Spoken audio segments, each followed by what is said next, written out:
Hi guys, and welcome back to my channel. My name is Shayna if you are new here, but if you are not, welcome back to the channel.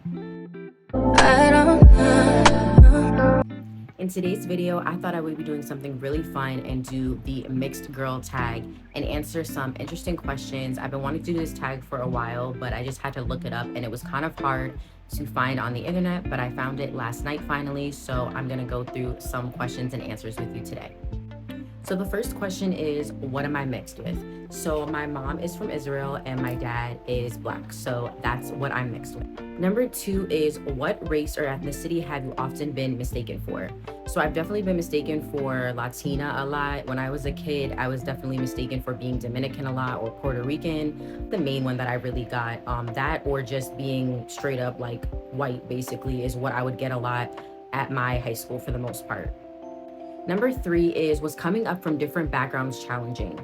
For me personally, I think that I struggled with my background for a little bit when I was probably like in middle school, high school, like during those times when most kids are going through their transitions of finding themselves like anybody else. So I don't think it was any harder or less harder than what an average person goes through who may not even be of mixed race goes through, because as a woman you go through many changes going through middle school and high school and even like college. You're always evolving, I feel like, as a person and as a woman. So I don't feel like it was too hard.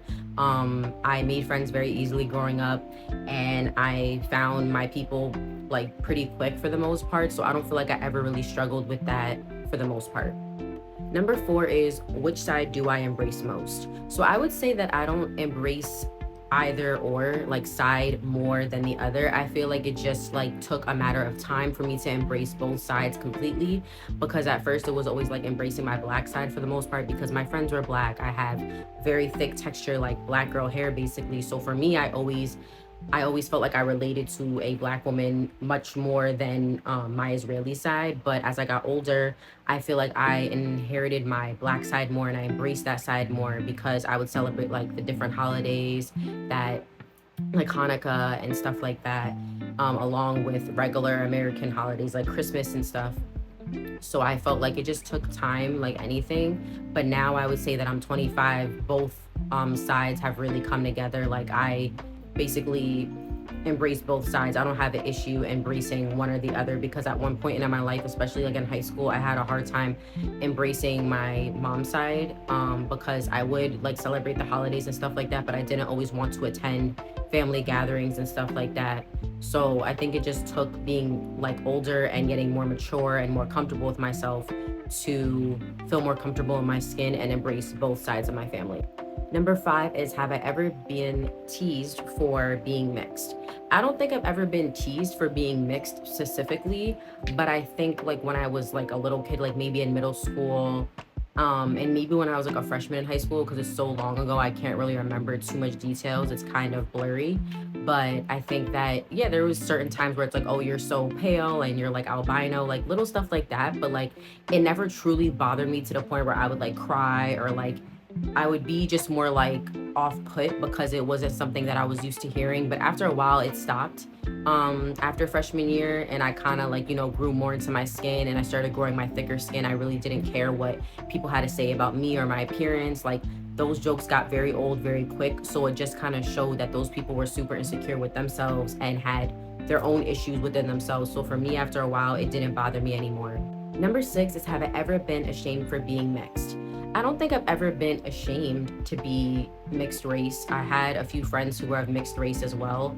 And I followed a lot of girls like on YouTube and the internet who are mixed as well. So I don't think that I ever felt ashamed for it. I never felt funny about it. I just felt a little bit confused at times and like felt like, trying to fit myself into a box, which I realized after a short period of time, like I can't fit myself into a box. I'm going to be who I'm going to be, regardless of what people want to put you in, because when you're mixed, people put you into this like box, I feel like, and I don't really fit in that box because I am a good mixture of both. Number 7 is, do I feel that there's benefits to being mixed? I don't feel like necessarily there's really quote unquote benefits.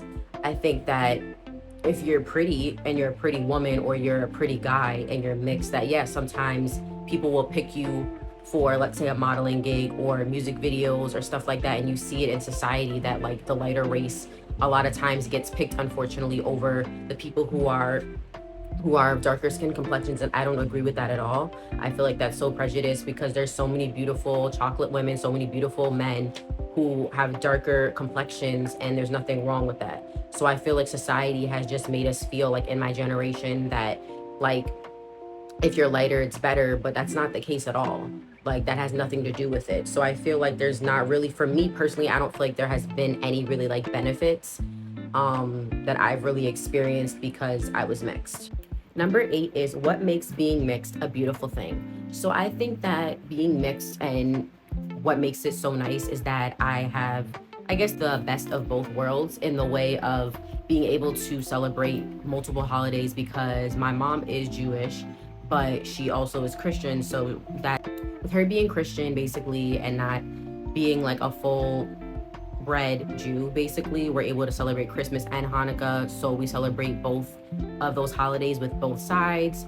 There's not really holidays from my dad's side that I really take it all because I don't associate with his family. So I personally just mainly celebrate holidays from her side. But I think that what makes it a beautiful thing is being able to celebrate both of those holidays.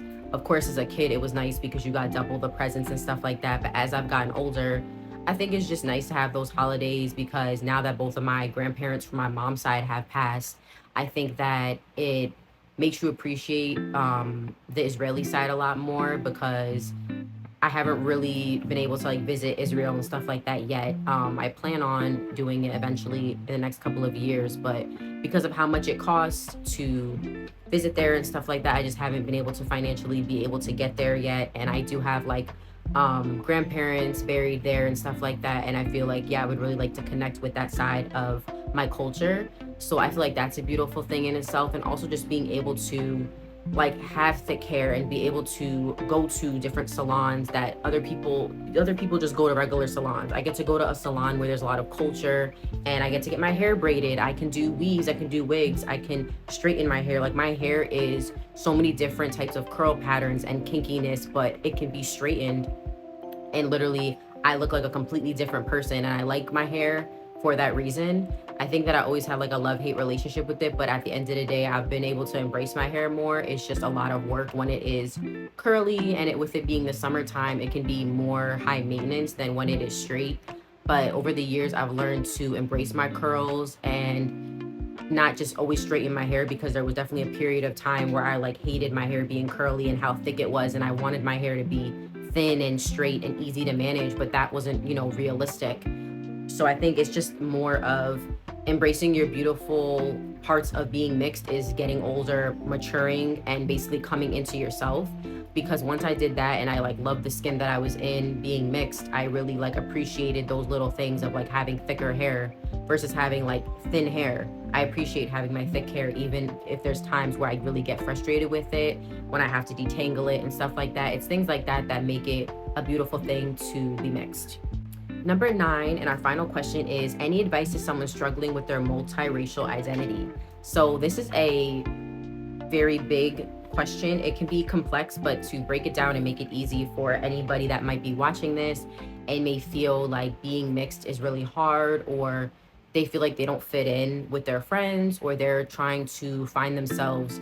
The best advice I can give to someone, whether male or female, is that you have to just learn to embrace both sides, and not saying like celebrate the holidays on both sides, whatever your mixture may be, but just to embrace like your hair texture or embrace your skin complexion. Those things take time though, and they're not something that happens overnight. Like from what I said, from my experience, people are always going to try to put you in a box when you're mixed, or they're going to tell you basically you're more like one race than the other side. So you have to kind of find that happy medium for yourself and find people that make you happy. Find friends, find a partner that makes you feel confident, that makes you feel good about you being of mixed race, you having a certain skin complexion, because at the end of the day, it also comes down to you loving yourself. If you don't love, and I feel like at the end of the day, it comes down to just loving yourself and knowing your self-worth. And that is definitely easier said than done for most people, obviously, but it just takes time. Like if you're watching this right now and you're like, you're in high school right now, and I know things like that can be really difficult, I will just say that things do get better, and life won't always be as hard, or people won't always be as judgmental as they are right now in high school. It will pass. And if you do go to college and stuff like that, hopefully you're able to find friends who really fit with your personality, and you find people that make you feel good about yourself, ultimately. And that's like the best advice I can really give to you guys, because it's not easy, but you have to just grow into yourself and be patient with yourself. Give yourself grace to allow yourself to have more self-love and know your self-worth, no matter what race or what mixture you're mixed with. So that concludes today's video. I hope you guys enjoyed today's tag. I tried to do something a little bit different that kind of dove deeper into my personal side of myself, or for those that are new that are watching me. So if you did like today's video, please give this video a big thumbs up. It's always appreciated. And make sure you guys are subscribed if you haven't yet. It's always appreciated as well. And make sure you guys hit that notification bell to stay notified when I upload every Wednesday and Saturdays, sometimes on Sundays. I love you guys, and I will see you guys in my next video. Bye, guys.